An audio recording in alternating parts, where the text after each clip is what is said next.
नमस्कार दोस्तों, स्वागत करता हूं मैं आपका आपके अपने इस यूट्यूब चैनल मैकेनिकल गुरु में। दोस्तों, जैसा कि आप लोग जानते हैं कि लास्ट वीडियो में हम लोगों ने यूपीपीएससी एई का कट ऑफ डिस्कस किया था मैकेनिकल ब्रांच के लिए। तो जिसमें लोगों ने मेरे से पूछा कि सर एसटी के सिर्फ 13 कैंडिडेट थे, तो आपने 30 मार्क्स का सैंपल कैसे ले लिया है। तो दोस्तों, ऐसा था कि मैंने जो गूगल शीट थी वो 2-3 ग्रुप में शेयर किया हुआ था, जिसमें स्टूडेंट ने अपनी कैटेगरी और अपनी ब्रांच दोनों फिल करना था। तो कुछ स्टूडेंट ने अपनी कैटेगरी तो लिखी लेकिन ब्रांच नहीं लिखा। तो उनके मार्क्स पहले मैंने डिस्कार्ड कर दिए थे, जिनका थोड़ा सा भी वो था कि जिनके सारा मार्क्स फिल नहीं था। तो उस केस में जो कट ऑफ जा रही थी वो 450 से नीचे जा रही थी एसटी के लिए। फिर मैंने जब सारे मार्क्स को इंक्लूड किया उसमें, तो मुझे जो कट ऑफ मिला वो करीब 500 मार्क्स के आसपास मिला। अब आप लोग ये खुद डिसाइड करिए कि क्या 450 से नीचे एसटी की कट ऑफ जा सकती है, जो मुझे नहीं लग रहा था। तो इसलिए मैंने वो 500 जो जब सारा मार्क्स लेने के बाद 500 के आसपास कट ऑफ गया, तो मैंने फिर उसको डिस्कस किया कि ये एक थोड़ा वैलिड लग रहा है, तो इसको लोगों को शेयर करते हैं। अब दोस्तों, जिसका एग्ज़ाम जैसा होना था, यूपीपीएससी एई का एग्ज़ाम हो चुका है। इसकी जो आपकी ओएमआर सीट है वो आयोग को मिल गई है। आपके मार्क्स जितने भी आ रहे हैं, अगर आपके मार्क्स अच्छे आ रहे हैं तो आपको बहुत बहुत कंग्रेचुलेशंस। अगर आपके मार्क्स कम आ रहे हैं तो आपको एकदम होपलेस होने की ज़रूरत नहीं है। आगे जो भी अपॉर्चुनिटी है आपके पास, आप उसके लिए प्रयास करिए। देखिए, आपको सिलेक्शन लेना है, आपको किसी एक एग्ज़ाम को पकड़ के नहीं बैठना है। आपको देखना है कि क्या बेस्ट पॉसिबल आप कर सकते हैं, आप उस पे फोकस करिए। तो इस चीज़ को ध्यान में रखते हुए हम लोगों ने, दोस्तों, आपको पता है कि एक 100 कॉन्सेप्ट ऑफ मैकेनिकल इंजीनियरिंग का एक सीरीज चला रहे हैं। मैकेनिकल इंजीनियरिंग का एक सीरीज चला रहे हैं, जिसमें हम लोग पूरे मैकेनिकल इंजीनियरिंग को 100 कॉन्सेप्ट में डिवाइड कर लेंगे। और ये सारा डिस्कस, आपको तो पता ही है कि ये सारा डिस्कस होते ही आपकी एक अच्छी फाउंडेशन बन जाएगी पूरे मैकेनिकल इंजीनियरिंग को लेकर। फिर आने वाले जो एग्जाम्स होंगे आपको बेनिफिट, ये वाला बेनिफिट आपको उसमें मिलेगा। इस एग्जाम में आपसे जो गलती हुई है आप उसको रिपीट नहीं करिए, आप एक लेवल अपने आप हो जाएंगे। तो आपको कुल मिला के क्या करना है कि जो आपके पास अभी अपॉर्चुनिटी है, अब जैसे ईएससी 2026 का कल लास्ट डेट था फॉर्म भरने का, 16 तारीख का। हमने अगर मैं मान के चल रहा हूँ कि आप में से बहुत लोगों ने ये फॉर्म भर रखा होगा, तो अभी इसका प्री होगा, इसका मेंस होगा, इसका इंटरव्यू होगा। तो हम लोग उसकी तैयारी करते हैं, क्योंकि कुल मिला के आपको एक रेस्पेक्टफुल जॉब लेनी है और आपका कोई पर्पज़ नहीं है। इस पूरी पढ़ाई लिखाई का मेन पर्पज़ यही है, जो आप तैयारी कर रहे हैं, 8-8 घंटे 10-10 घंटे पढ़ रहे हैं, उसका एक पर्पज़ यही है कि हमको एक अच्छी रेस्पेक्टफुल जॉब निकालनी है, जिसका सोशल रिकग्निशन हो और आपको थोड़ी सोशल रिस्पेक्ट भी मिले और आप फाइनेंशियली थोड़ी स्टेबल हो जाइए। तो कुल मिला के हमारा जो पर्पज़ है वो इसी चीज़ को लेके है। तो इस सीरीज़ को हम लोग 100 कंसेप्ट में डिवाइड कर दिए हैं। और प्लीज़, ये मेरा जो आपसे एक रिक्वेस्ट है कि थोड़े से सब्सक्राइबर आप जो है वीडियो देख रहे हैं लेकिन सब्सक्राइब नहीं कर रहे हैं। तो इस वीडियो में मैं मान सकता हूँ कि यूपीपीएससी का एई का पेपर आपका आपने नहीं दिया होगा, तो आपको कोई पर्पज़ नहीं लगता होगा। लेकिन अगर आपको मैकेनिकल इंजीनियरिंग से रिलेटेड किसी एग्जाम की तैयारी कर रहे हैं, तो मैं 100% श्योर हूँ कि आपके लिए ये जो वीडियो अभी 100 कॉन्सेप्ट सीरीज चल रही है, इससे आपका पक्का फ़ायदा होगा और आपको 100% बेनिफिट मिलेगा। तो इसलिए प्लीज़ इस चैनल को लाइक करिए, आप सब्सक्राइब कर लीजिए। थोड़ा मुझे मोटिवेशन मिलेगा और फ्रिक्वेंट वीडियो डालने में कि हाँ, लोग देख रहे हैं या फिर लोग चाहते हैं कि मैं बनाऊँ। चलिए दोस्तों, फिर बिना किसी टाइम को वेस्ट करते हुए हम लोग स्टार्ट करते हैं अपना पहला कॉन्सेप्ट, फर्स्ट कॉन्सेप्ट मैकेनिकल का, जो कि हम लोग ले रहे हैं। तो आइए दोस्तों, हम लोग शुरू करते हैं अपने इस कॉन्सेप्ट सीरीज का पहला लेक्चर, जो कि एक बहुत इंपॉर्टेंट टॉपिक के बारे में है, जिसका नाम है फर्स्ट लॉ ऑफ थर्मोडायनेमिक्स।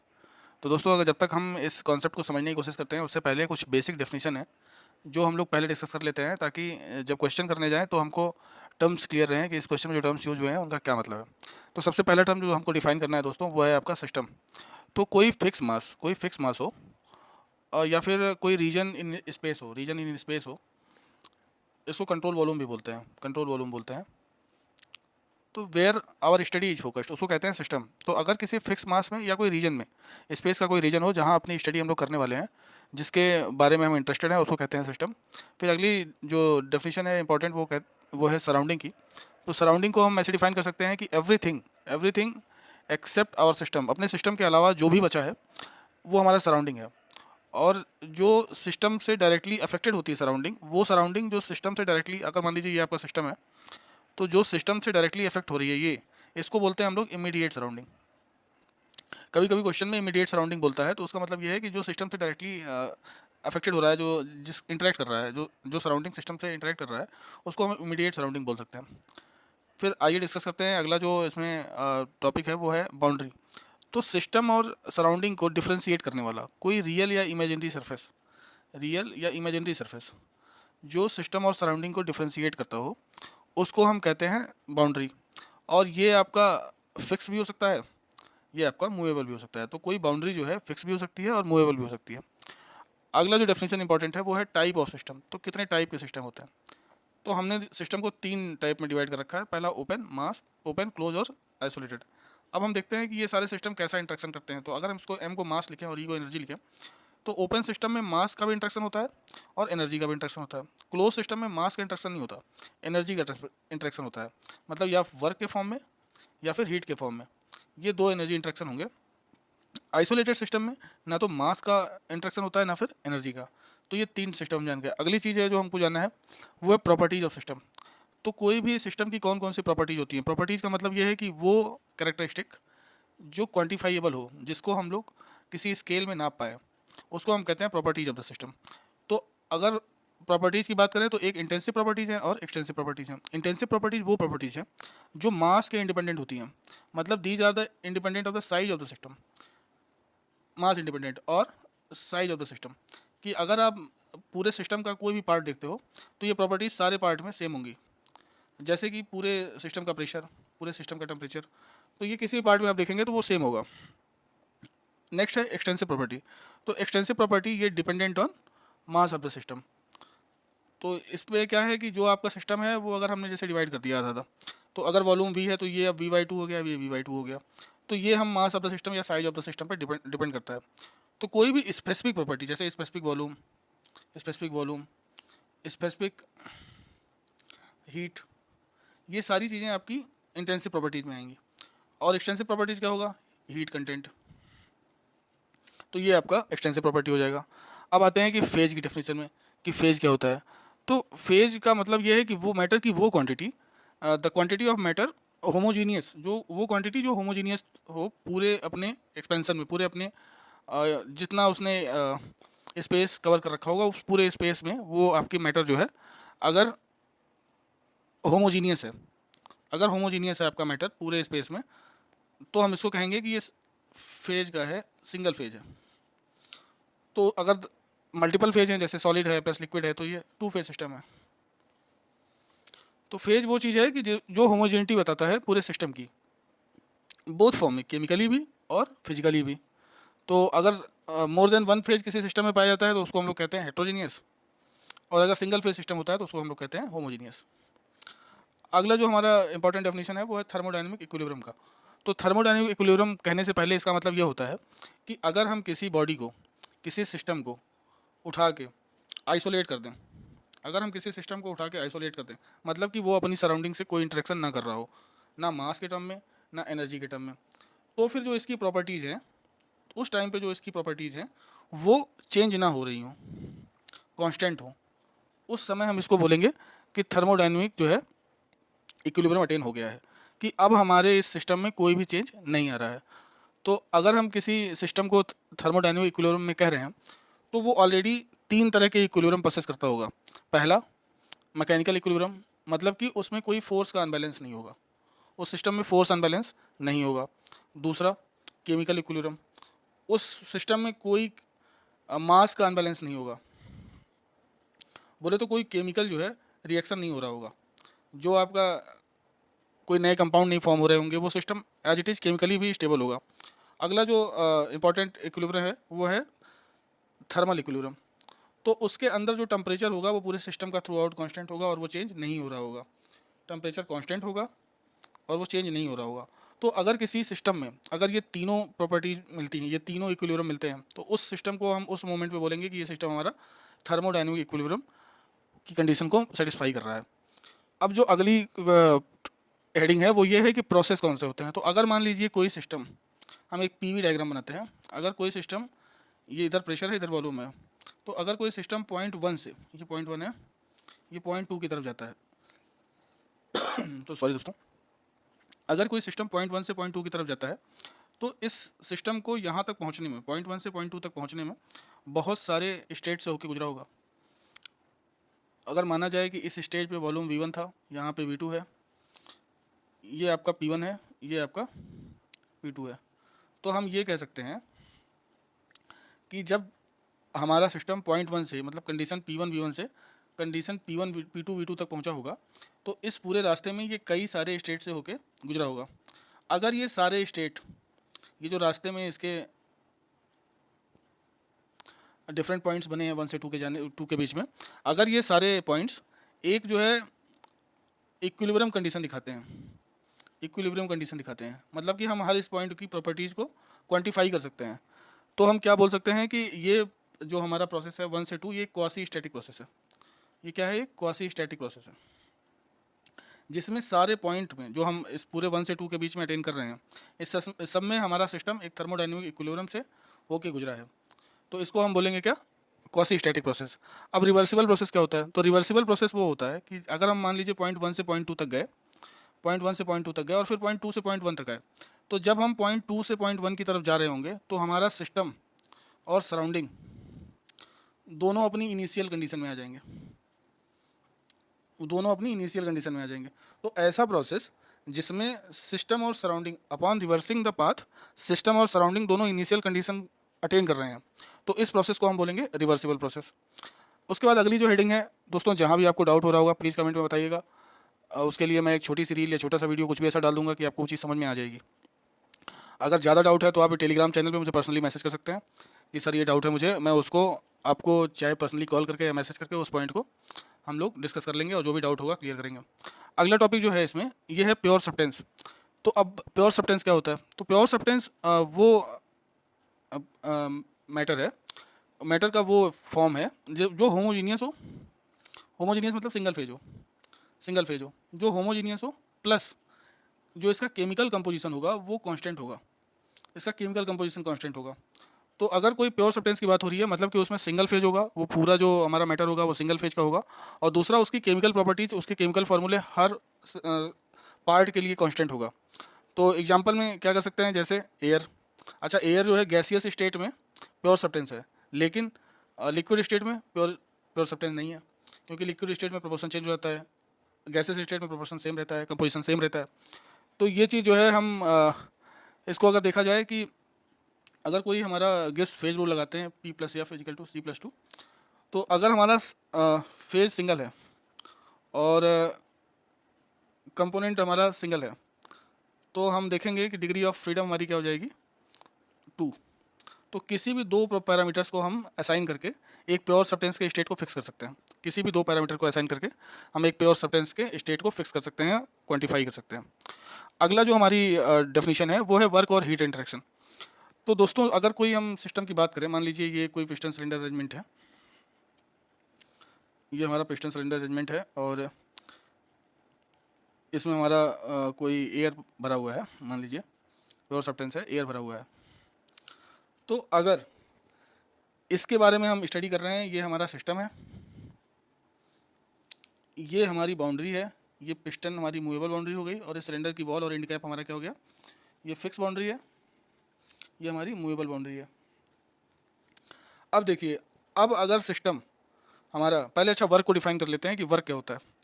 तो थर्मोडाइनमिक्स में वर्क को किया हुआ तब माना जाएगा, in thermodynamics work is said to be done if the sole effect of the work can be reduce external to the system. अंग्रेजी छोड़ो, हिंदी में समझो।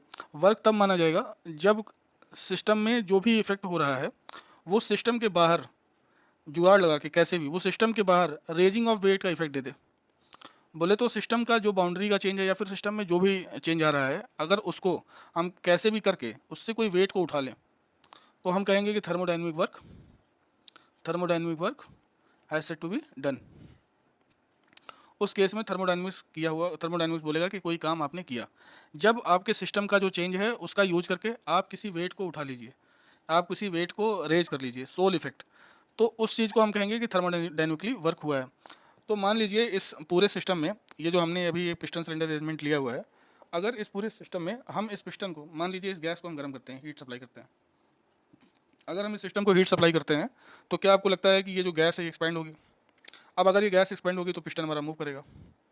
अब पिस्टन मान लीजिए हमारा मूव करेगा, तो हमने अगर इस साइड एक पुली लगा के यहाँ पे एक वेट रख लिया है, तो जैसे जैसे पिस्टन बाहर की तरफ जाएगा आपको लगता है कि ये मास ऊपर जाएगा, और अगर ये मास ऊपर गया तो थर्मोडाइनमिक वर्क माना जाएगा कि हुआ। तो इस चीज़ को कहते हैं वर्क ट्रांसफ़र। हमारे सिस्टम ने वर्क ट्रांसफ़र किया प्लस हीट का इंटरेक्शन किया, तो हमारे में एक हीट का इंटरेक्शन हुआ। अब यहाँ पे क्योंकि सिस्टम ने काम किया है तो इसको हम बोलेंगे पॉजिटिव वर्क। अगर यही काम हम सिस्टम में कर रहे होते तो उसको हम बोलते हैं निगेटिव वर्क। सिस्टम को हमने हीट सप्लाई की तो ये पॉजिटिव, अगर हीट सिस्टम से निकल रही होगी निगेटिव। मतलब कि जो चीज़ हमारे काम की है वो सारी चीज़ पॉजिटिव। हम हीट दे रहे हैं, कोयला जला के दे रहे हैं, कैसे दे रहे हैं सिस्टम को, वो पॉजिटिव। वो हीट बिना अपना काम किए अगर निकल जा रही है तो वो निगेटिव, लॉस है। अगर वर्क हमको मिल रहा है, हमारा काम हो रहा है तो पॉजिटिव। अगर हमको वर्क देना पड़ रहा है तो हमारा क्या होगा, वो वर्क निगेटिव। अब आते हैं वर्क ट्रांसफ़र के कितने तरीके हैं। तो दोस्तों सबसे पहला तरीका जो यहाँ लिखा है वो है कांस्टेंट प्रेशर, आइसोबारिक और आइसोपीस्टिक प्रोसेस। तो जो कांस्टेंट प्रेशर प्रोसेस है सॉरी जो कांस्टेंट प्रेशर प्रोसेस है, इसको आप ऐसे देख सकते हैं कि एक सेकंड थोड़ा सा स्पेस बनाते हैं। तो जो आपका कांस्टेंट प्रेशर प्रोसेस है, इसमें जो हमारा एक्सपेंशन हो रहा है गैस का, जो हमारा ये बाउंड्री जो हमारा ये गैस पिस्टन सिलेंडर अरेंजमेंट में इंट्रैप्ड है, जिसको हमने अपना सिस्टम मान रखा है, जो ये एक्सपेंशन प्रोसेस हो रहा है ये कांस्टेंट वॉल्यूम पे हो रहा है। तो अगर ये कांस्टेंट वॉल्यूम पे हो रहा है, अगर हम पीवी डायग्राम ड्रॉ करें, अगर ये कांस्टेंट प्रेशर पे हो रहा है, सॉरी अगर ये कांस्टेंट प्रेशर पे हो रहा है, तो आपको दिखेगा कि कांस्टेंट प्रेशर पे हो रहा है, तो जितना ये दूर जा रहा है कांस्टेंट प्रेशर पे हमको वर्क मिल रहा है। अगर इस प्रेशर को हम कांस्टेंट करते हैं, इसके मूवमेंट को हम कांस्टेंट कर दें, मतलब कि जो आपका एक्सपेंशन है, अब ये एक्सपेंड कर रहा होगा, तो अगर इसी चीज़ को हम उल्टा कर दें और इसका वेट हो जाए, अब बताइए ये कांस्टेंट प्रेशर प्रोसेस है और यहाँ से हम हीट सप्लाई कर रहे हैं, तो अब जब एक्सपेंशन होगा तो अंडर ये कांस्टेंट वेट होगा, ये इसका कांस्टेंट वेट, ये इसका एरिया कांस्टेंट, तो जो प्रेशर है वो कांस्टेंट हो गया। इस केस में जो एक्सपेंशन होगा, जो हमारे पिस्टन का मूवमेंट होगा, ये जो हमारा पिस्टन मूव कर रहा होगा बाहर, और यहाँ से हमने पुली लगा के इसका जो वेट उठा रहे हैं, इसको बोलेंगे हम कांस्टेंट प्रेशर प्रोसेस। इसको क्या बोलेंगे हम, कांस्टेंट प्रेशर प्रोसेस या आइसोपीस्टिक प्रोसेस, ये नाम इंपॉर्टेंट है। अगला है कांस्टेंट वॉल्यूम। तो जो हमारा वर्क डन होगा दोस्तों, जो हमारा वर्क डन होगा वो ये पार्ट होगा। अब हम अगला क्वेश्चन आते हैं। अगला इसमें जो आपको टर्म जानना है वो ये है कांस्टेंट वॉल्यूम। तो क्या आपको लगता है कि अगर ऐसा कोई तरीका है कि अगर कांस्टेंट वॉल्यूम कोई प्रोसेस लिया, मतलब कि ये जो बाउंड्री है, ये जो मूविंग बाउंड्री थी, ये जो आपकी मूविंग बाउंड्री थी, अब ये फिक्स हो गई, अगर कांस्टेंट वॉल्यूम हो गया, तो अगर ये फिक्स हो गई तो क्या हमको कोई वर्क मिलेगा? अगर ये पिस्टन मूव ही नहीं कर रहा है तो क्या हम रेजिंग ऑफ वेट रियलाइज़ कर सकते हैं? तो इस केस में वर्क डन जीरो हो जाएगा, इर्रिस्पेक्टिव ऑफ हीट। आप कितना भी हीट इसको देते चले जाओ, अगर इस बाउंड्री को आप मूव करना अलाउ नहीं कर रहे हो, आप कह रहे हो कि आपका वॉल्यूम कांस्टेंट है, तो इस केस में आपका वर्क डन जीरो हो जाएगा। अगला केस आता है कांस्टेंट टेम्परेचर या आइसोथर्मल प्रोसेस। तो आइए दोस्तों हम लोग अब अगला डिस्कस करते हैं प्रोसेस, जो है कांस्टेंट टेम्परेचर या फिर आइसोथर्मल प्रोसेस। दोस्तों इसको समझने के लिए हम आइडियल गैस इक्वेशन लिखते हैं, PV इजिकल टू MRT, और बनाते हैं अपना सेम पिस्टन सिलेंडर का अरेंजमेंट। ये आपका सिस्टम, ये आपकी मूवेबल बाउंड्री। अब क्या हुआ, इस केस में आपने कहा कि टेम्परेचर चेंज नहीं होना चाहिए। तो अगर कोई सिस्टम 0.1 से 0.2 की तरफ गया है और आप कह रहे हो टेम्परेचर चेंज नहीं होना चाहिए, तो क्या हम ये इस टर्म को कांस्टेंट मान सकते हैं? क्योंकि मास तो चेंज होना नहीं है, हमारा क्लोज सिस्टम है। आर तो चेंज होगा नहीं, क्योंकि हमारा जो उसमें सब्सटेंस है, जो हमारा वर्किंग सब्सटेंस है, वो एयर है। टेम्परेचर हम बोल रहे हैं कि कांस्टेंट रहेगा, तो इस केस में MRT जो हमारा पूरा वैल्यू ये कांस्टेंट हो जाएगा। तो हम इस केस में क्या लिख सकते हैं, P1 V1 is equal to P2 V2। तो अभी आप इसको याद रखिए कि इस केस में P1 V1 is equal to P2 V2 या फिर PV equal to constant C। अगला जो हमारा टॉपिक है वो है पॉलीट्रॉपिक प्रोसेस। तो दोस्तों ये एक जनरल प्रोसेस है। जनरल प्रोसेस इसलिए कि हम इसको अब ऐसे डिनोट करेंगे, PV to the power n equal to constant.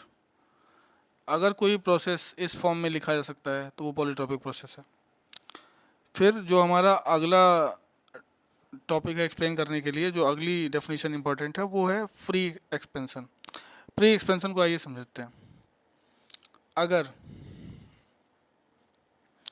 हमने ये कंपार्टमेंट A है, ये कंपार्टमेंट B है, और इसको हमने आइसोलेट कर रखा है, तो अगर ये वाली स्लाइड, ये बाउंड्री, मूवेबल बाउंड्री हम एक झटके से निकाल लेते हैं, बाहर कर लेते हैं, आउट कर लेते हैं, तो हमारा जो वर्किंग सब्सटेंस है A, क्या आपको नहीं लगता कि ये पूरे बॉक्स में फैल जाएगा? अब जब ये पूरे बॉक्स में फैल जाएगा तो क्या अब हमारे पास कोई और तरीका है इस एक्सपेंशन को यूज करने का जिससे हम रेजिंग ऑफ वेट कर लें? नहीं कर सकते, क्योंकि हमने जो हमारी बाउंड्री थी जो मूव कर रही थी उसको हमने क्या किया, हटा लिया। तो अब ये एक्सपेंशन एकदम फ्री हो गया। अब हमारे पास कोई इस सिस्टम को रोकने वाला नहीं है और हम इस सिस्टम में अब कोई भी वर्क डन नहीं ले सकते। तो फ्री एक्सपेंशन में क्योंकि कोई रेजिस्टेंस नहीं होता तो हमको कोई वर्क डन भी नहीं मिलता है। तो हमको ये याद रखना है कि जब भी कहीं फ्री एक्सपेंशन लिखा होगा तो वर्क डन जीरो होगा, वर्क डन जीरो होगा। जब भी कहीं कांस्टेंट वॉल्यूम लिखा होगा तो वर्क डन जीरो होगा। तो ये दोनों पॉइंट, फ्री एक्सपेंशन और कांस्टेंट वॉल्यूम, इन दोनों केस में हमको वर्क डन जीरो मिलता है। अब आइए दोस्तों, जो हम लोगों ने ऊपर वर्क डन के तरीके पढ़े हैं, जो वर्क इंटरेक्शन के तरीके पढ़े हैं, उनका एक मैथमेटिकल एनालिसिस कर लेते हैं। तो सपोज कोई सिस्टम, कोई पिस्टन सिलेंडर अरेंजमेंट का सिस्टम है। अगर कोई पिस्टन सिलेंडर अरेंजमेंट का सिस्टम है, इसमें हमारी एयर भरी हुई है, हम एयर को जनरली लेके चल रहे हैं कि ये हमारा वर्किंग सब्सटेंस है। अब अगर ये सिस्टम हमारा पॉइंट 1 से पॉइंट 2 की तरफ जाता है, और ये कैसे जा रहा है, पॉइंट 1 से पॉइंट 2 की तरफ किसी भी प्रोसेस से जा सकता है। अभी ये लाइन आप ऐसे दिख रही है, ये लाइन आपकी सीधी भी हो सकती है, ये लाइन आपकी ऐसे हो सकती है, कि कोई भी फॉर्म ले सकती है। तो हम क्या करेंगे, एक सिंपल सा जनरल फार्मूला लिख के चल रहे हैं कि PV⁴ n equal to constant. अगर n आपका जीरो हुआ तो क्या हो जाएगा, P इजिकल टू कॉन्स्टेंट। तो ये वाली लाइन क्या बताती है, n इजिकल टू जीरो। अगर आपका n आपका इन्फिनिटी हुआ, अगर n आपका इन्फिनिटी हो जाएगा तो क्या हो जाएगा, V इजिकल टू कॉन्स्टेंट। आपका ये वाला प्रोसेस हो जाएगा n इजिकल टू इन्फिनिटी। अगर आपका n इजिकल टू 1 हुआ तो क्या हो जाएगा, PV इजिकल टू कॉन्स्टेंट। तो ये आपका एक आइसोबारिक प्रोसेस, आइसोथर्मल प्रोसेस हो जाएगा। अगर PV इजिकल टू कॉन्स्टेंट हो गया तो ये आपका कोई आइसोथर्मल प्रोसेस हो जाएगा।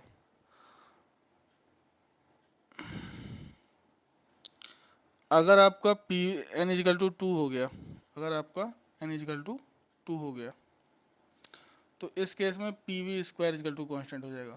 तो ये जो लाइन बनेगी ये 1 के नीचे बनेगी, याद रखिए। ये n इजिकल टू 1 है तो ये n इजिकल टू 2 है, यहाँ n इजिकल टू 3। ये एग्जैक्ट ग्राफ आता है, एग्जाम में पूछता है कि n equal to infinity, n equal to 0, n equal to 1, n equal to 2 के रिस्पेक्ट में कौन सा ग्राफ है, ABCD करके दे देगा। तो ये सारे वर्क ट्रांसफ़र के रिलेशन हैं प्रेशर और वॉल्यूम में। अब हम बात करते हैं कि मान लीजिए ये आपका सिस्टम है किसी मोमेंट पे जिस पे प्रेशर P लग रहा है, इसका एरिया ये है और ये dx मूव किया, ये एक बहुत छोटी सी लेंथ dx मूव किया। तो अगर हम इसको मैकेनिक्स के हिसाब से लिखें तो वर्क डन हम क्या लिख सकते हैं, पहली बात वर्क डन पॉजिटिव है क्योंकि सिस्टम दे रहा है, तो पॉजिटिव लिखा नहीं जाता, यहाँ लिख रहा हूँ ताकि आपको याद रहे कि ये सिस्टम वर्क करने वाला है। इस समय जो प्रेशर है वो P है, जो एरिया है वो A है, और जो ये P इंटू ये क्या हो गया, फोर्स हो गया। और in the direction of force जो डिस्प्लेसमेंट हुआ है वो dx है, वो dx है। तो ये हमारा वर्क डन हो गया। अब A इंटू dx को हम dV लिख सकते हैं। तो सिंपल सा जो हमारा स्मॉल वर्क डन हुआ है वो PdV हुआ है। अब अगली बात आती है कि इन सारे रिलेशन को यूज करके, इन सारे रिलेशन को यूज करके हम वर्क डन के लिए अलग अलग रिलेशन तैयार कर सकते हैं। तो जैसे मान लीजिए कोई प्रोसेस हमारा 1 से 2 तक हुआ, उसमें जो हमारा वर्क डन होगा 1 से 2 तक PdV। अब अगर कांस्टेंट प्रेशर प्रोसेस है, अगर प्रेशर कांस्टेंट है तो ये सिंपल सा क्या हो जाएगा, work done equal to PV2 minus V1। अगर हमारा ये किसके लिए है, कांस्टेंट प्रेशर के लिए। अगर हमारा कांस्टेंट वॉल्यूम रहा तो W इज इक्वल टू 0 हम लोगों ने ऊपर देख रखा है, कांस्टेंट वॉल्यूम। अगर ये हमारा कोई पॉलीट्रॉपिक प्रोसेस रहा, कोई जनरल प्रोसेस हुआ, तो जनरल प्रोसेस के लिए हम क्या लिखेंगे, 1 से 2 P dV। यहाँ पे आइए, ये जो P V to the power 1 equal to C है, इसको हम P की जगह क्या लिख सकते हैं, C by V to the power N। तो हम इसको लिख सकते हैं C by V to the power N dV 1 से लेकर 2 तक, या फिर C V to the power -1 dV 1 से लेकर 2 तक। इसको हम लिखने जाएं तो क्या लिख सकते हैं, V -1 + 1 divided by -n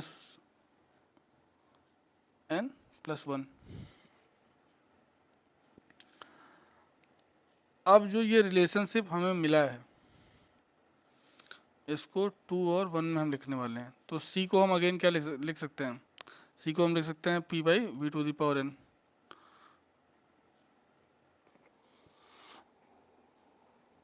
C को हम क्या लिख सकते हैं, अगेन लिख सकते हैं V to the power N, और ये आपका C को लिख सकते हैं PV to the power N लिख सकते हैं, सॉरी C को हम लिख सकते हैं PV to the power N, और ये V to the power -n + 1 divided by -n + 1। और ये हमारा स्टेट 1 से स्टेट 2 तक। अगर हम इसको सॉल्व करें तो ये सिंपल सा क्या आ जाएगा, PV, ये n से n -1 n + 1 divided by 1 - n 1 से 2 तक। तो इसको हम अगर लिखना चाहें तो हम लिख सकते हैं P1 V1 minus P2 V2 divided by n - 1 equal to work done. अब मुझे एक बात बताइए, क्या n इजिकल टू 1 पे जब हमारा आइसोथर्मल प्रोसेस होगा तब हम इसको यूज कर सकते हैं, इस फॉर्मूले को? नहीं। अगर हम उस टाइम इसको यूज करेंगे तो n इजिकल टू 1 रखने पे ये नॉट डिफाइंड हो जाएगा। तो ये जो फार्मूला है ये आपको when n not equal to 1 होगा तभी यूज करना है। तो जनरली इसमें जो n की वैल्यू होती है वो n ग्रेटर देन 1 होता है। अब अगला जो हम देखने वाले हैं वो है आइसोथर्मल के लिए, PV इजिकल टू कॉन्स्टेंट के लिए क्या फार्मूला बनेगा। तो सिंपल सा हम क्या करते हैं, dW इजिकल टू लिख सकते हैं PV PdV, और हम V की जगह क्या लिख सकते हैं, P की जगह क्या लिख सकते हैं, C बाई V dV 1 से लेकर 2 तक अगर हमारा प्रोसेस चला है तो W equal to C log V, C log V, क्योंकि 1 बाई V का इंटीग्रेशन क्या होता है, log V।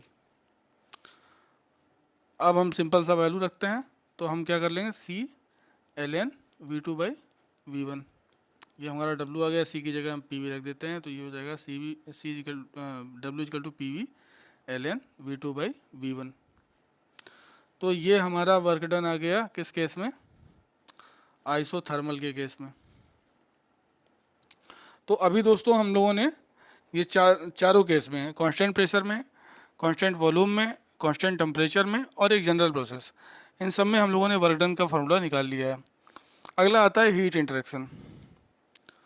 तो हीट इंटरेक्शन हम सबको पता है कि हीट इंटरेक्शन कब होगा, जब टेम्परेचर डिफरेंस होगा। टेम्परेचर डिफरेंस होगा तभी हीट आपकी फ्लो करेगी, तभी हीट फ्लो होगा। लेकिन आइसोथर्मल प्रोसेस में हीट फ्लो करता है और टेम्परेचर डिफरेंस भी नहीं होता। तो क्या ये पॉसिबल है कि बिना टेम्परेचर डिफरेंस के हम हीट ट्रांसफ़र कर दें? बिल्कुल पॉसिबल है। जितने फेज चेंज होते हैं, फेज चेंज प्रोसेस जो होते हैं वो सारे आइसोथर्मल होते हैं, प्योर सब्सटेंस के। कुछ ऐसे भी सब्सटेंस होते हैं जिनको एजियोट्रॉप कहते हैं, एजियोट्रॉप्स के फेज चेंज आइसोथर्मल नहीं होते हैं, फेज चेंज नॉट आइसोथर्मल। तो अगर कहीं यूपीएससी में लिख दे कि all substance has constant temperature for phase change, तो ये गलत हो जाएगा। एजियोट्रॉप्स के केस में फेज चेंज आइसोथर्मल नहीं होता है।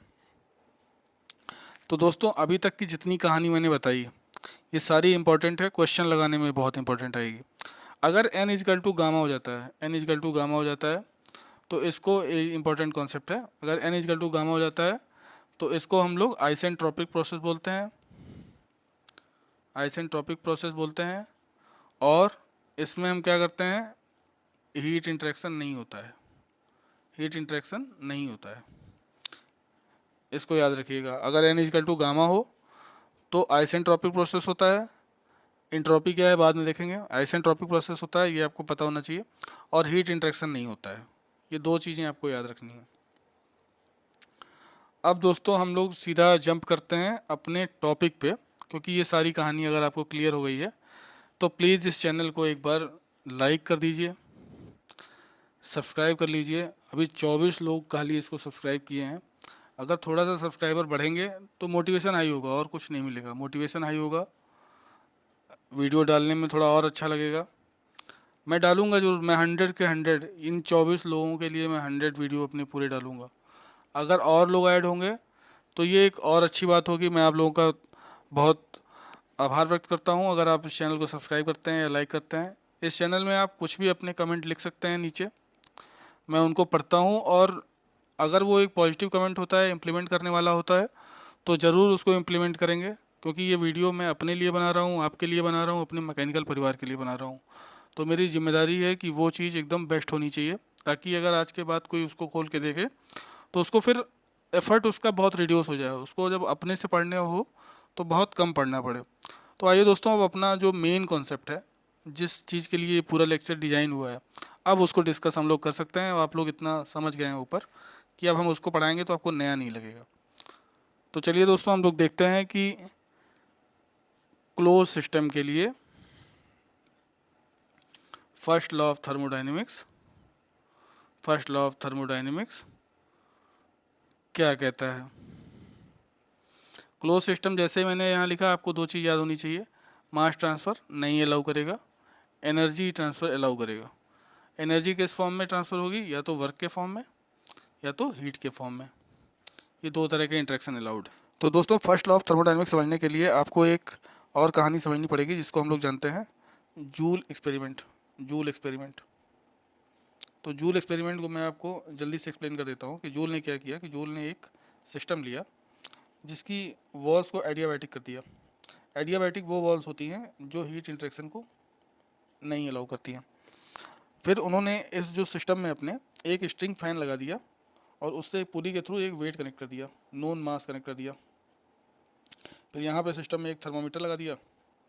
अब क्या हुआ कि जैसे इन्होंने वेट को लोअर किया, तो आपको पता है कि जब थर्मोडायनेमिक वर्क डन होता है, सिस्टम वर्क करता है, तो क्या होता है, raising of weight, raising of weight. तो अगर आप लोअरिंग ऑफ वेट कर रहे हैं तो हम क्या कह सकते हैं कि आप थर्मोडायनेमिक वर्क सप्लाई कर रहे हो। तो इन्होंने नोन हाइट एच जो है सिस्टम को मास को लोअर किया और सिस्टम में वर्क ट्रांसफ़र किया। ये फ़ैन आपका रोटेट करने लगा। तो जब ये रोटेट करने लगा तो उन्हें पाया कि इस सिस्टम का, इस फ्लूइड का टेम्परेचर बढ़ गया है। वो कहाँ से पता चला, इसके लिए थर्मामीटर लगा रखा था। तो जब ये थर्मामीटर इन्होंने मिला तो अब ये क्या किया, जूल ने क्या किया कि मान लीजिए ये कोई प्रोसेस था 1 से 2 तक का, जिसमें हम अपने वर्क सप्लाई किया, और 1 से लेकर 2 तक का। अब उन्होंने क्या किया कि इस वॉल को, इस जो है जो आपका एडियाबैटिक वॉल थी, इसको डाई थर्मल वॉल बना दिया। डाई थर्मल वॉल वो होती है जो हीट ट्रांसफ़र को अलाउ करती है, मतलब उन्होंने इस आइसोलेशन को हटा दिया। तो अब ये वॉल आपकी डाई थर्मल वॉल हो गई और ये हीट ट्रांसफ़र के लिए परमिट करने लगी। तो उन्होंने इस सिस्टम को जब डाई थर्मल किया तो हीट ट्रांसफ़र हुआ, और उन्होंने उस हीट ट्रांसफ़र को मेज़र किया। तो जब उन्होंने मेज़र किया 2 से 1 में आपका हीट ट्रांसफ़र हुआ। तो जब उन्होंने मेज़र किया तो उन्होंने पाया कि जो आपका वर्क डन था वो इस हीट के डायरेक्टली प्रोपोर्शनल निकला। इन दोनों में रिलेशन निकला कि जो आपने वर्क डन किया हुआ है और जो हीट आपको मिल रही है वो आपस में प्रोपोर्शनल है। तो इस प्रोपोर्शनलिटी को जब उन्होंने हटाया तो ये जे क्यू आ गया, जहाँ जे को हम लोग क्या कहते हैं, जूल कोफिशिएंट। तो क्योंकि एसआई यूनिट में, क्योंकि एसआई सिस्टम में हम W को भी जूल में लिखते हैं और Q को भी जूल में लिखते हैं, तो यहाँ जो हमारा जूल कोफिशिएंट आता है वो 1 आ जाता है, यूनिट आ जाता है। तो इस केस में हम क्या लिख सकते हैं कि cyclic integral of W equal to cyclic integral of Q। अब जब Q हमारा लेफ्ट जाएगा तो ये cyclic integral of W minus Q equal to 0 आएगा, जिसको हम कह सकते हैं कि ये एक प्रॉपर्टी ऑफ द सिस्टम है, प्रॉपर्टी ऑफ द सिस्टम है।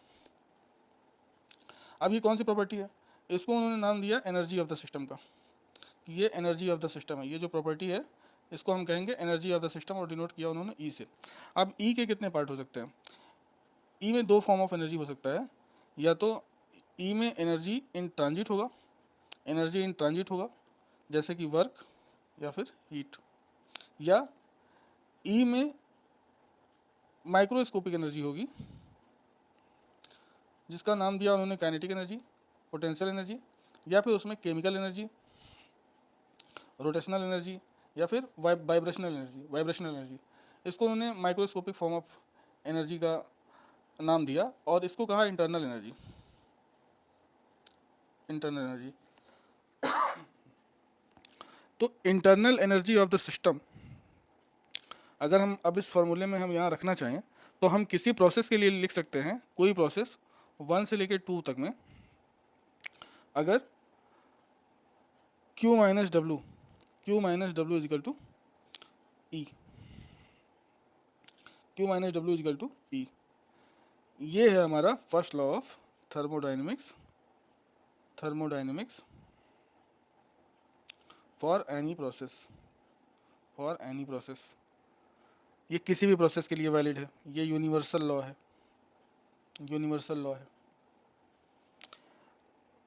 अब अगर हम इस एनर्जी को लिखना चाहें तो E इक्वल टू हम लिख सकते हैं energy in form of potential energy, energy in form of kinetic energy plus internal energy. Internal energy का सिंबल होता है U, तो प्लस इंटरनल एनर्जी।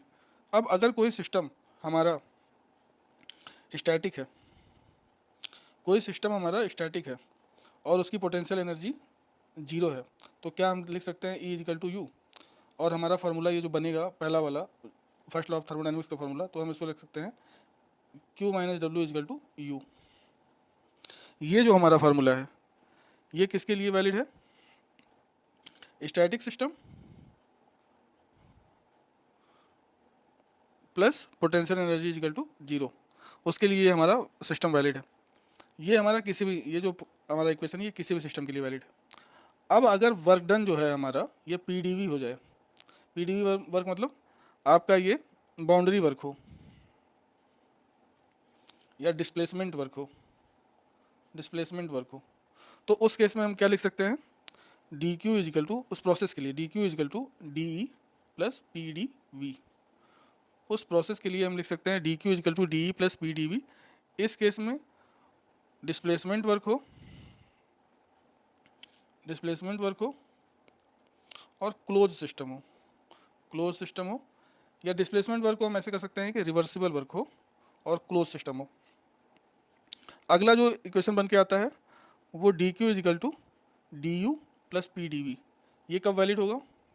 ये दोनों कंडीशन तो चाहिए ही चाहिए, दो कंडीशन और चाहिए, के ई इजिकल टू 0 चाहिए और हमारा पी इजिकल टू 0 चाहिए।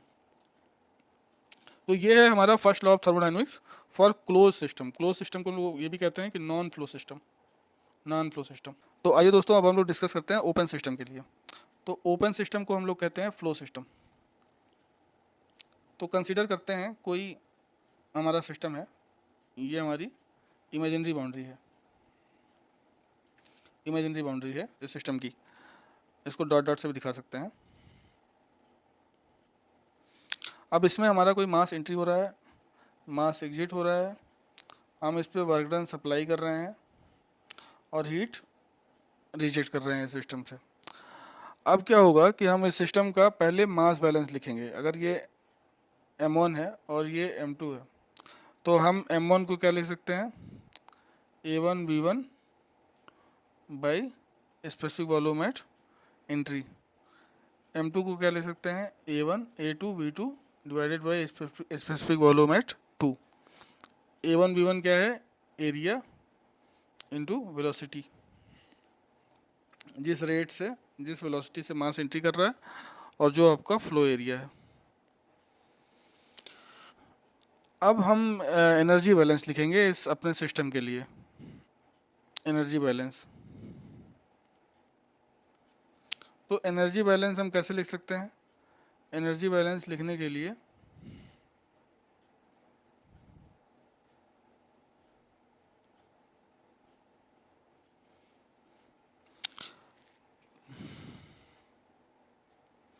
तो अब हम लोग लिखेंगे अपने सिस्टम के लिए एनर्जी बैलेंस। तो एनर्जी बैलेंस लिखने के लिए फ्लो वर्क एट इनलेट लिखने जा रहे हैं, फ्लो वर्क एट इनलेट। तो फ्लो वर्क क्या होता है? तो जब ये मास एंट्री किया है, जो ये मास एंट्री किया है, ये मास, इसको किसी ने फोर्स किया है इसमें घुसने के लिए, तो इस एलिमेंट ने इस एलिमेंट पे उतना वर्क डन किया, जो वर्क डन किया है उसको हम कहते हैं फ्लो वर्क। तो वो हम कैसे लिख सकते हैं? तो पहले इनलेट पे क्या हुआ है कि वर्क सप्लाई हुआ है, ये जो मास हमारा इंटर नहीं हुआ है उसने उस पर वर्क डन करके उस मास को एंट्री किया है, तो वर्क सप्लाई किया गया है।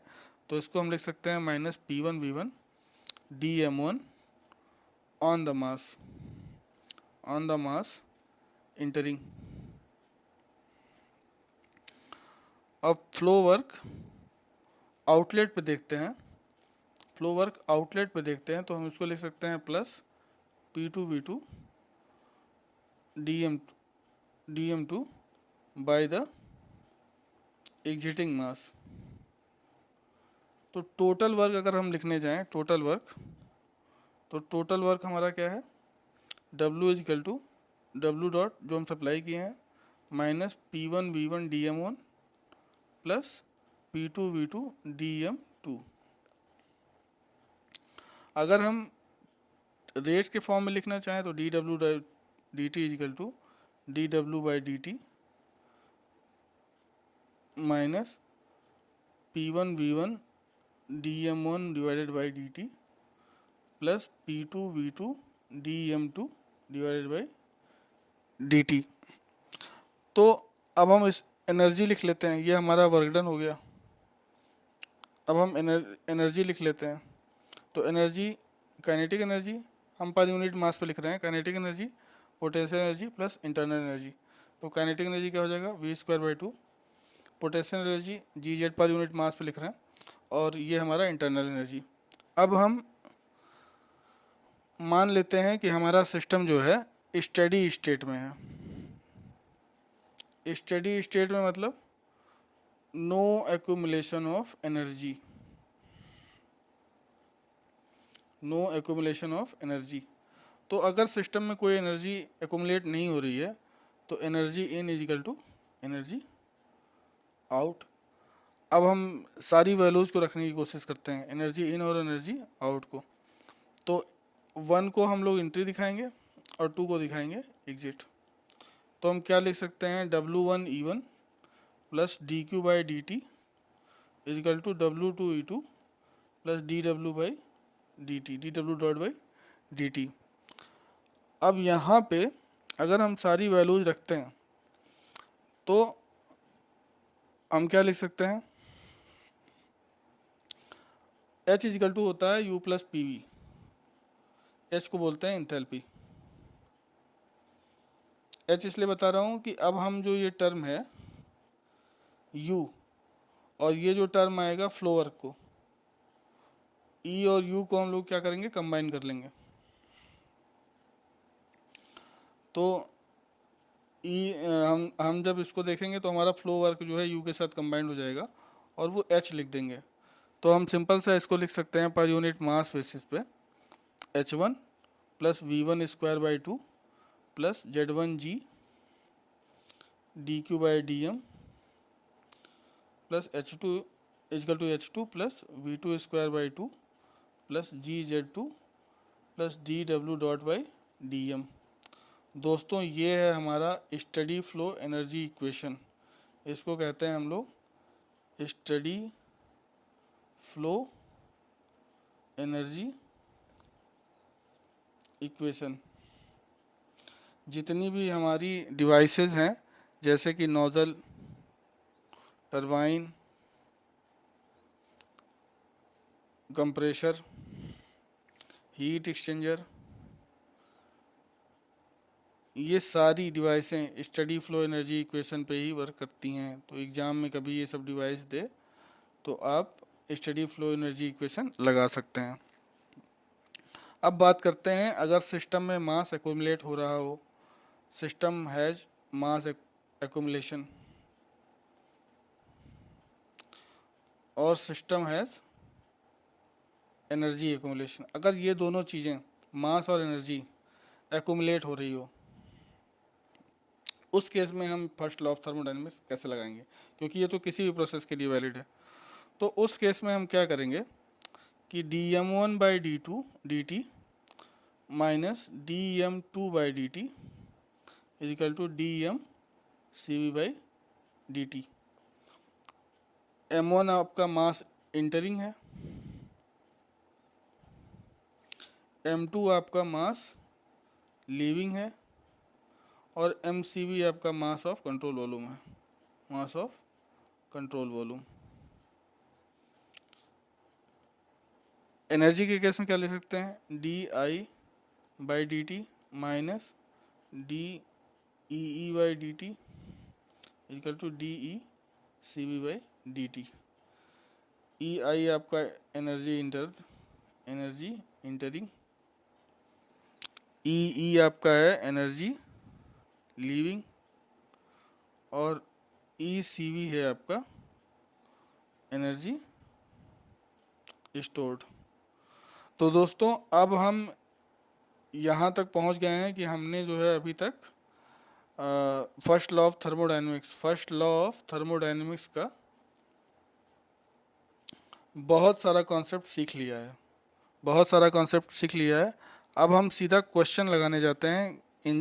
ESE का एक मेंस का क्वेश्चन लेते हैं, उसको प्रैक्टिस करेंगे तो आपको ये समझ में आएगा कि क्वेश्चन लगाने कैसे हैं। अगर आपको अभी भी इस टॉपिक पे कोई डाउट है थ्योरी से रिलेटेड, तो आप मेरे से कमेंट में बता सकते हैं, और टेलीग्राम का ग्रुप मैं डिस्क्रिप्शन में दे दूंगा, आप उसको ज्वाइन कर लीजिए। वहाँ पे मैं 5 क्वेश्चन और शेयर करूँगा, जिसका सलूशन भी मैं शेयर करूँगा, और हम लोग उस सलूशन पर डिस्कस भी करेंगे कि सर इसको कैसे और लगा सकते हैं। तो बेसिकली टेलीग्राम का ग्रुप ज्वाइन कर लीजिए। और अगर आपने अब तक कुछ सीखा है इस पूरे लेक्चर में, अगर आपने अब तक कुछ सीखा है तो प्लीज़ चैनल को सब्सक्राइब कर लीजिए। आपके एक सब्सक्राइब से मेरा मोटिवेशन बहुत हाई हो जाएगा, मेरा मोटिवेशन बूस्ट करेगा वो। तो प्लीज़ लाइक करिए वीडियो को, सब्सक्राइब करिए चैनल को, और शेयर करिए अपने ग्रुप में अपने दोस्तों को, या जिसको आपको लगता है कि समझाना चाहिए, जो अभी बिगिनर है, नहीं समझ सकता कॉन्सेप्ट्स को, उसको थोड़ी अंडरस्टैंडिंग हम इस वीडियो के माध्यम से दे देंगे। तो आइए दोस्तों, अब हम लोग डिस्कस करते हैं क्वेश्चन आज का। तो आइए दोस्तों, हम लोग ये क्वेश्चन डिस्कस कर लेते हैं, जिसमें कह रहा है ये 2016 का है, इंजीनियरिंग सर्विसेज का 10 मार्क्स का। तो इसमें कह रहा है कि a rigid tank whose volume is 0.75 metre cube developed a small hole on its wall. Air from the surrounding at 1 bar 25 degrees Celsius leaked in, and finally the pressure in the tank reached 1 bar. The process occurred slowly so that heat transfer between tank and the surrounding kept the temperature of the air inside the tank constant at 25 degrees Celsius. Determine the heat transfer involved in the process. पहला case है जब initially the tank was evacuated and if it contained air at 0.7 and 25 degree Celsius.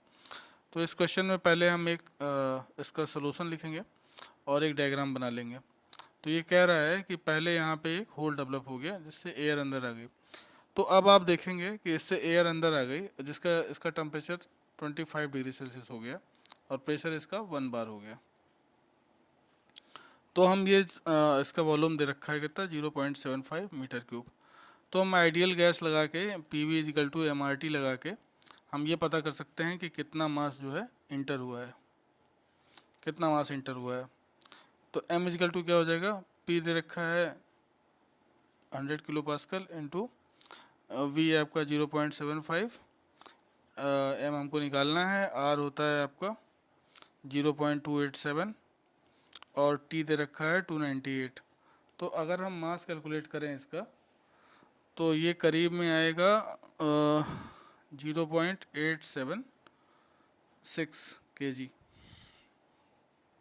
ये आपका मास हो गया जो हम inter हुआ है। अब हम इस पर सिंपल सा मास एक्यूमुलेट हुआ है ना, तो इसमें हम कौन सा फार्मूला लगाएंगे, वेरिएबल फ्लो एनर्जी का लगा सकते हैं, वेरिएबल फ्लो प्रोसेस लगा सकते हैं जिसमें मास एक्यूमुलेट हो रहा था, या फिर सिंपल सा हम इसको फर्स्ट लॉ से भी कर सकते हैं क्लोज सिस्टम मान के। अब जो हमारी बाउंड्री है वो ये है, तो इसके अंदर एयर आई, तो जो सराउंडिंग की एयर थी उस पे इसने वर्क किया, तो कायदे से इसमें वर्क ट्रांसफ़र हुआ। तो जो वर्क ट्रांसफ़र हुआ वो कितना हुआ? वर्क ट्रांसफ़र अगर इसका देखा जाए तो सिंपल सा हम लोग निकाल सकते हैं 1 बार जो एयर का था इंटू डब्ल्यू इन, ये फ्लो वर्क है। 1 बार इंटू, क्योंकि सिस्टम पे वर्क किया गया तो नेगेटिव, 1 बार इंटू 0.75, तो ये हो जाएगा 75 किलो जूल।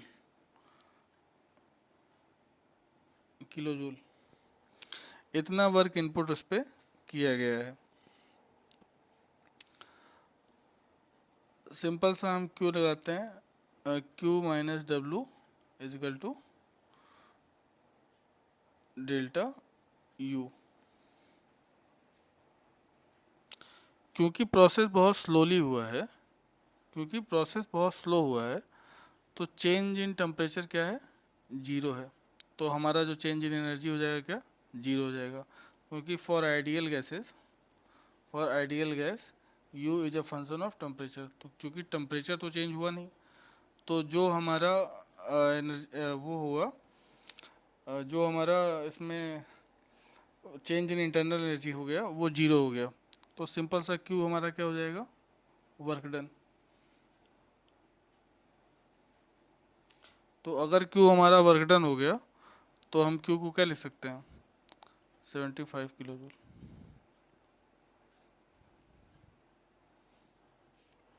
और ये निगेटिव आएगा, मतलब कि हीट लॉस हुआ है। अगला क्वेश्चन क्या कह रहा है? अगला कह रहा है कि if it contains air at 0.7 bar and 25 degree Celsius, तो अब जो हमारा सिस्टम है उसमें पहले से एनर्जी है, इंटरनल एनर्जी है। तो अब अगर हम सेम फार्मूला लगाएंगे Q minus W equal to delta U, तो Q W हम कैसे निकालेंगे? W अब हम निकालेंगे उस वॉल्यूम के लिए, उस मास के लिए जिसमें हमारा सिस्टम था, मतलब कि जो हमने एयर उसमें एंट्री की है सिर्फ उसके लिए निकालेंगे। तो उसके लिए कैसे निकलेगा? M2 minus M1 into PV, M2 minus M1 into PV divided by M2 per unit volume जो वर्क किया गया है।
तो अब दूसरे प्रोसेस में हम देख रहे हैं, तो दूसरे प्रोसेस में कह रहा है कि इसमें इनिशियल मास है, तो इनिशियल मास कितना होगा m1 अगर हम निकालें तो ये कह रहा है कि जो इनिशियल मास है हमारे पास 0.7 बार पे ऑलरेडी है, तो 0.7 इंटू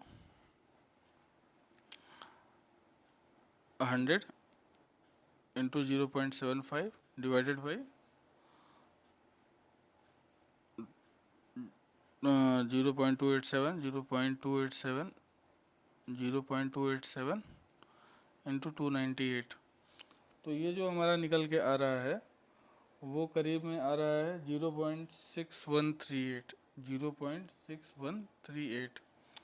तो अगर हम मास ऑफ कंट्रोल वॉल्यूम देखें MCV, जो अब मास आया है फ्लो वर्क के जरिए वो आया है M2 माइनस M1, मतलब कि जो हमारा फाइनल मास केस 1 में था और जो इनिशियली केस 2 में दे रखा है उन दोनों का डिफरेंस, तो ये आपका आ जाएगा 0.876 माइनस 0.6138। तो ये डिफरेंस आपका घटाने पे आना चाहिए, करीब में आएगा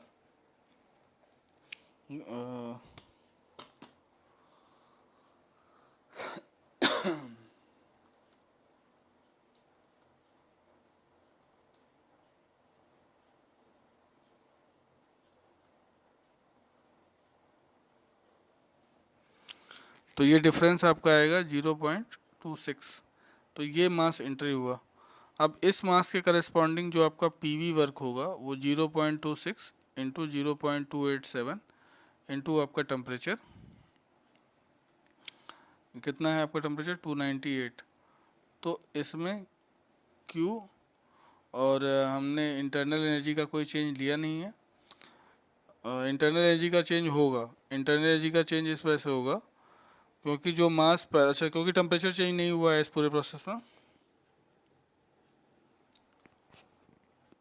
तो ये आपका फ्लो वर्क हो गया, ये आपका फ्लो वर्क हो गया PV।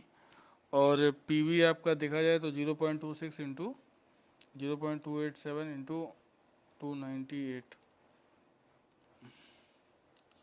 तो ये करीब में आएगा 22.23 किलो जूल। तो Q minus W equal to 0, क्योंकि टेम्परेचर का कोई चेंज नहीं है। हमने इसको पूरे सिस्टम क्लोज सिस्टम मान के कर दिया है। तो क्लोज सिस्टम मान के अगर कर दिया है तो अब ये क्या हो जाएगा,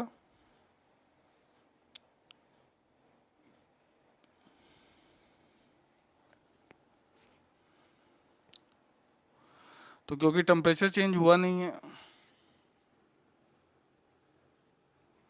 क्योंकि टेम्परेचर में कोई चेंज नहीं हुआ है, तो Q minus W equal to 0। और यहाँ से सीधे Q की वैल्यू क्या आ जाएगी, -22.23 किलो जूल। माइनस इसलिए क्योंकि हीट लॉस हुई है। तो आई होप कि आपको समझ में आ गया होगा। इसको एक तरीके से और भी कर सकते हैं आप, सिंपल सा उसको फार्मूले से कर सकते हैं कि dQ/dt minus dW/dt equal to m E entered minus m exit E exit. इस फार्मूले से आप इसको निकाल सकते हैं, या इसको सिंपल सा ये इधर रहेगा,